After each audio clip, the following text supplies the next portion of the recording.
Anda pasti berpikir bahwa bank adalah tempat yang aman untuk menyimpan uang Anda. Mayoritas masyarakat tidak banyak yang mau mencari apa rahasia di balik dinding tebal lembaga keuangan ini. Seperti yang dinyatakan oleh seorang triliuner, Henry Ford. Ada baiknya orang-orang tidak perlu mengetahui bagaimana sistem kerja dari perbankan, karena hal itu akan menyebabkan revolusi di masyarakat. Pengetahuan pengaturan keuangan yang masih rendah merupakan salah satu sebab terjadinya kesenjangan kekayaan di dunia. Anda tidak akan bisa menjadi kaya selama Anda belum mengerti bagaimana mengatur keuangan Anda sendiri. Dalam video ini, saya akan berbagi rahasia dunia perbankan yang hanya diketahui oleh para orang kaya. Bagaimana bank mendapatkan keuntungan dari uang Anda dan apa yang sebaiknya kita lakukan agar uang yang kita miliki tidak masuk dalam kantong para bankir yang licik dan tamak. Anda akan mengetahuinya sekarang. Selamat datang di channel kami yang membahas fakta-fakta unik yang jarang diketahui orang. Subscribe channel ini jika Anda memiliki cita-cita untuk kaya. Sejak abad ke-7 sebelum Masehi di kota Babe, terdapat seorang bankir pertama yang meminjamkan uang ke masyarakat dengan imbalan bunga. Pada masa itulah uang kertas pertama kali ada di muka bumi. Saat itu nilai uang kertas sama dengan emas. Bank sendiri berasal dari bahasa Italia yakni banco yang artinya adalah meja. Pada awalnya, bank hanya melayani penukaran pecahan uang besar menjadi kecil, penukaran koin-koin emas, dan kegiatan-kegiatan lain yang hanya sebatas peredaran uang tunai. Namun semakin pesatnya perkembangan ekonomi dunia, mereka memberikan banyak variasi layanan. Kehadiran bank swasta pertama kali dibuat oleh para rentenir dari Genoa, Italia, yang membuat konsorsium Saint George pada abad ke-12. Mereka telah memberikan pinjaman dalam jumlah besar pertama kali kepada otoritas Republik Genoa untuk membiayai perang pada tahun 1948. Namun otoritas Republik Genoa kesulitan untuk membayar kembali pinjamannya.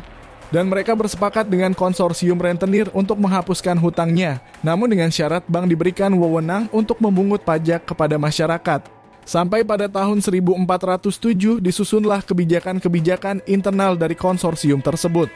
Saat itu secara resmi Bank of Saint George resmi berdiri. Saat itu, masyarakat mempunyai dua sisi pandangan yang kontradiksi terhadap sistem perbankan.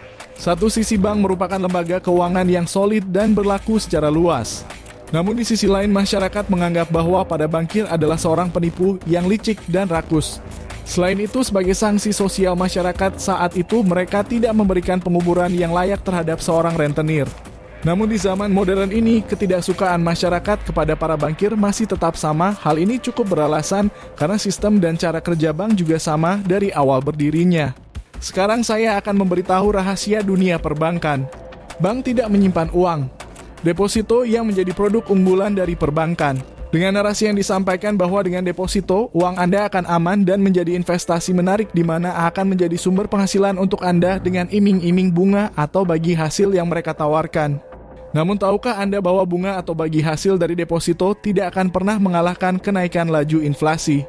Sebagai contoh, kita ambil negara yang paling kuat dalam perekonomiannya, yakni negara Swiss.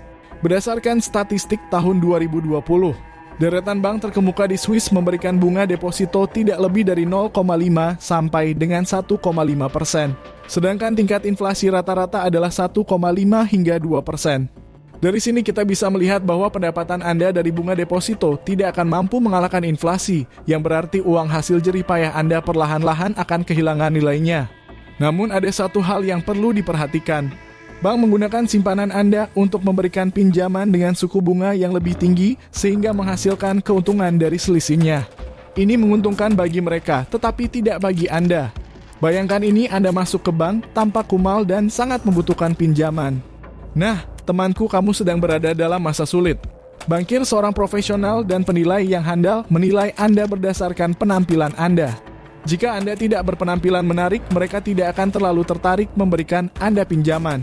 Namun ada sedikit rahasia, memiliki rekening bank dapat menguntungkan Anda. Ini seperti tiket VIP yang memungkinkan mereka melihat kekayaan Anda yang sebenarnya. Jadi, jika Anda ingin mengesankan para bankir tersebut, pastikan Anda berpakaian rapi untuk menarik perhatian mereka. Pernah berpikir mengapa beberapa pinjaman disetujui sementara yang lain tidak? Nah, ternyata pengelola bank punya sedikit insentif yang disebut bonus tahunan. Dan coba tebak, bonus itu tergantung pada jumlah pinjaman yang mereka setujui. Menjelang akhir tahun, mereka mulai merasakan tekanan untuk mencapai target mereka. Jadi, jika Anda mengajukan pinjaman mendekati waktu tersebut, Anda mungkin memiliki peluang lebih besar untuk disetujui. Ini semua tentang waktu. Begitu uang Anda masuk ke bank, uang itu bukan lagi milik Anda. Ini menjadi aset bagi bank untuk digunakan. Mereka menggunakan tabungan Anda untuk memberikan pinjaman dan menghasilkan uang dari tabungan Anda. Bagi mereka, ini seperti siklus keuntungan yang tiada akhir. Tapi jangan khawatir, kami juga punya trik. Orang super kaya tahu bagaimana memanfaatkan sistem ini demi keuntungan mereka. Mereka datang ke bank dengan jaminan dan kredibilitas sehingga memungkinkan mereka mendapatkan jumlah maksimum yang mungkin bisa diberikan. Bank memiliki senjata rahasia dan itu disebut informasi pribadi Anda. Mereka memiliki harta karun berupa data klien yang dapat mereka gunakan untuk keuntungan mereka. Mereka menjual informasi ini ke lembaga keuangan lain. Namun ini semua tergantung seberapa etis pegawai bank tersebut. Dan jangan lupa ada biaya administrasi dan tahunan serta bulanan baik dari kartu kredit maupun kartu debit Anda. Mereka akan menemukan cara apapun untuk mendapatkan keuntungan dari Anda. Inilah kenyataan pahitnya. Bank adalah bisnis dan mereka perlu menghasilkan keuntungan. Itu sebabnya mereka lebih memilih meminjamkan uang kepada orang kaya dibandingkan kepada orang miskin. Jika orang kaya tidak dapat membayar pinjamannya, mereka dapat menjual jaminan dan aset mereka untuk menutupi hutangnya. Ini adalah jaring pengaman yang tidak dimiliki oleh masyarakat miskin. Bank ingin memastikan bahwa mereka dapat menghasilkan uang dan mereka tahu bahwa orang kaya mempunyai lebih banyak hal untuk ditawarkan. Jadi, setelah Anda mengetahui rahasia dunia perbankan, inilah saatnya untuk mengendalikan keuangan Anda. Jangan biarkan bank bermain-main dengan uang hasil jerih payah Anda. Didiklah diri Anda sendiri, jadilah cerdas, dan jadikan uang yang bekerja untuk Anda. Bersama-sama kita bisa mengalahkan sistem dan mencapai kebebasan finansial.